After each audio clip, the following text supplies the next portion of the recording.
I mean, that's... She needed help a long time ago. Well, I can tell you guys a story, and you're gonna be like... I mean, I've already told this story once on stream, but honestly, you guys are gonna be like, what the fuck? Jerky lover. Jerky lover. Thank you very much for subscribing. I come from my mom's side of the family, I think is not mentally all there. So I know people are going to make fun of me, but it's whatever because I'm going to talk about it anyway. But, so my mom's side of the family, I believe, has issues with hoarding. I don't know if it... Ah! Shit!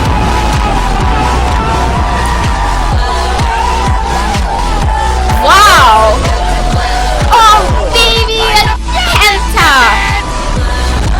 7C1. Oh, baby, a triple!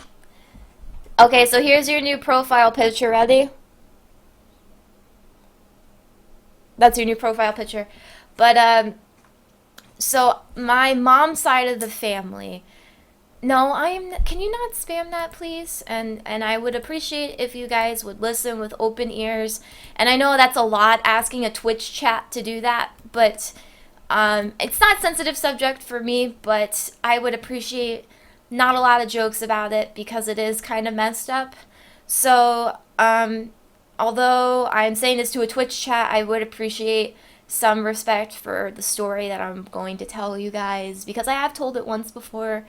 But I don't want it to get, you know, I don't want to bring it up all the time, which now someone's going to do it. But anyway, I would appreciate it if you would just have respect for me, even if you don't like me just this one time about this story.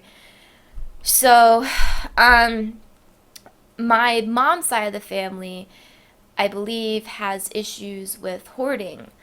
My mom's mom, which is my grandmother, she lives way up north. I've only seen her maybe 10, 12 times in my life. I'm really not that close with her.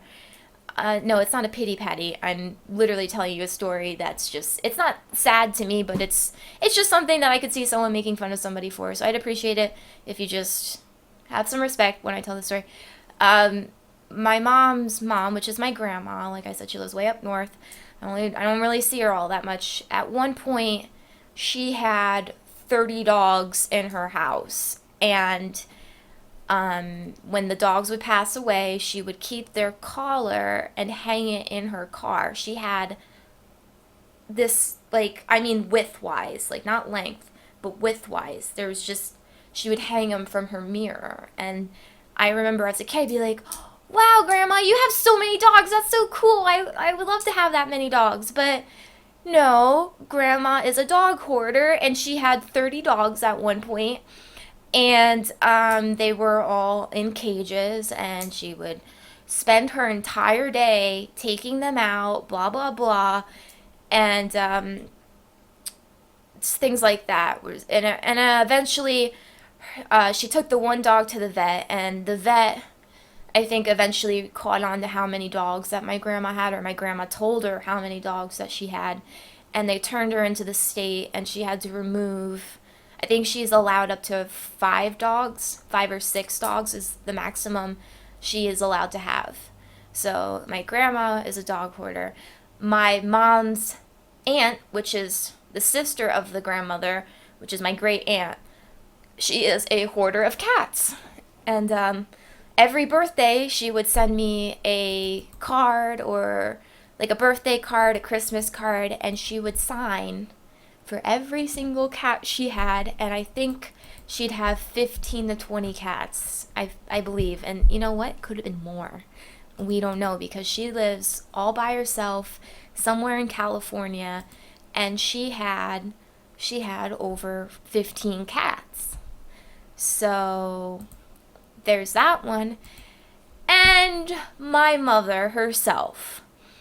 Growing up, my mom hoarded a lot of stuff, whether she had my baby clothes for the longest time. My mom kept all of my baby clothes in bins. I would try to clean out the house because I'm not kidding you. We had bins from the floor to the ceiling in my bedroom because, and I would try to clean through them. And my mom said, that's not part of the deal. I was like, what do you mean that's not part of the deal? She's like, half of the room is yours, half of the room is mine. And I was like, what? So my mom wouldn't let me throw out stuff. And when we tried to go through stuff, clean it, and throw it out, she would start crying like these people on TV. And the basement was filled with shit. The kitchen table, you could never see the kitchen table. Kitchen table is always full. She would keep all of her newspapers. We had newspaper stacks going so high up, and she would just keep everything. She still has a trunk, and in this trunk are all her toys when she was a kid. She held on to everything, and if you tried to clean it out, she would start crying. Well, after watching the cat episode last night, it really triggered me or made me realize how I do believe that if my mom gets a divorce with her current husband and gain custody of my sister, my mom will turn into that single, lonely lady hoarder. Now, this is the part where once again, I would appreciate it if you do have respect for me and you don't make jokes about it or whatever. I mean, not that it really bothers me that much. It's not me that did it, but it is my mom. I don't talk to my mom anymore, if you guys know that. I haven't talked to my mom in over a year. I kind of stay away because she is a bit of a leech, and if she can, she will suck anything from me that she can, same way that she does with other people around her. But my mother has 4 cats right now. But when we were younger, and this is why this video was so alarming to me when I saw this on TV. My mom had a cat pass away. His name was Stinky. She didn't have enough money to get cremated. Same thing that the lady said in the video.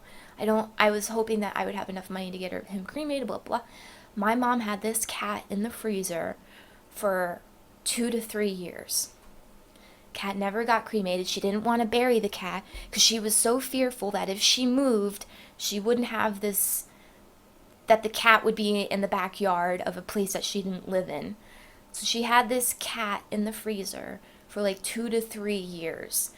And my mom is just that type of person. Like, you know how the kittens were dying and she was still petting them?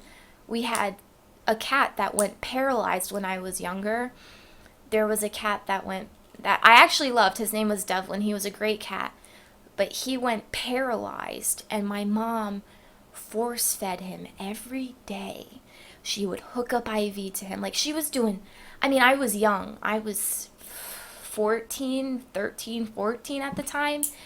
And this cat was paralyzed, and my mom was force feeding it with a syringe. She was doing everything she could to keep this cat alive. She would cry every time she would feed him. She'd give him shots. She'd feed him pills. She would do literally anything to keep this cat going. He survived paralyzed for like 2 months before my mom finally put him to sleep because my dad forced her to.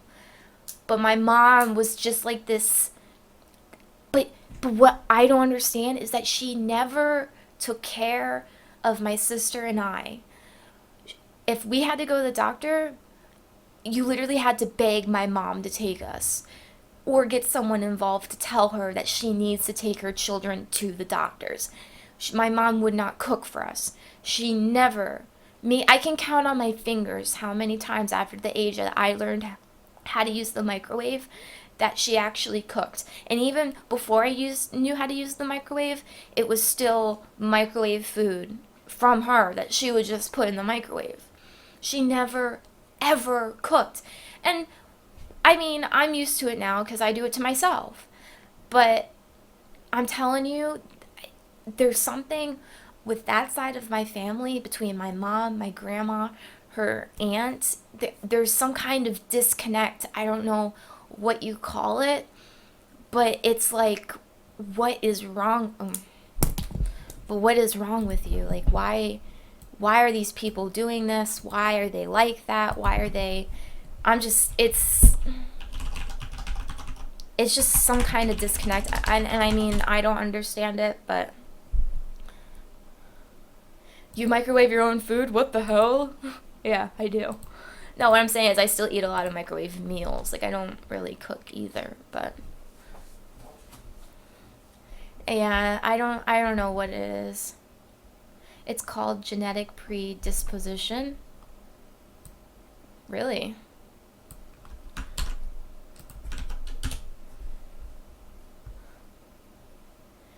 I feel sorry for your sister. Well, as I explained before, I'm at first I felt, yeah, let's just take custody of my sister. I don't care how my mom feels.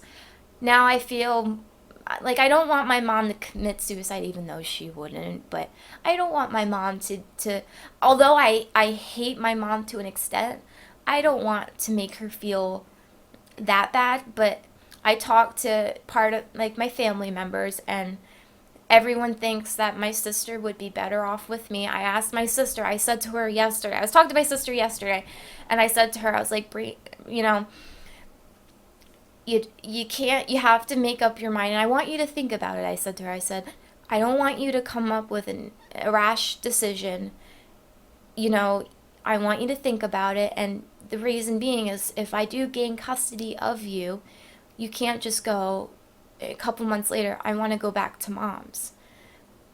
And I've told you guys I could talk about this shit for hours, explaining to you the reasons why living with my mom is not safe. And actually, at this point, it's not safe for my sister to live with her. Like, it's unsafe because of what's going on. And my sister's stepsister, who lived with my mom and her husband, was just put in the foster care. And I'm like, why was she put in the foster care? And how come my sister is okay to go there? Why was the one daughter put in the foster care, but my sister isn't? And I'm thinking, was my sister not, because she could go back and forth between my mom and my dad's? She had that security that if she doesn't want to be there, she can go to my dad's. But now my dad's gone, so she can't go to my dad's. So I don't know. I have this.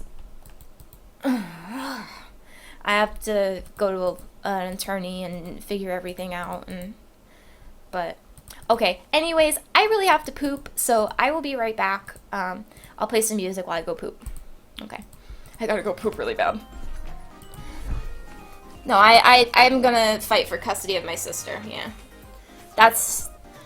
at this point, that's not really a question anymore. It was for maybe a day and a half when I thought, I don't want to upset my mom that much, but at this point, you know what?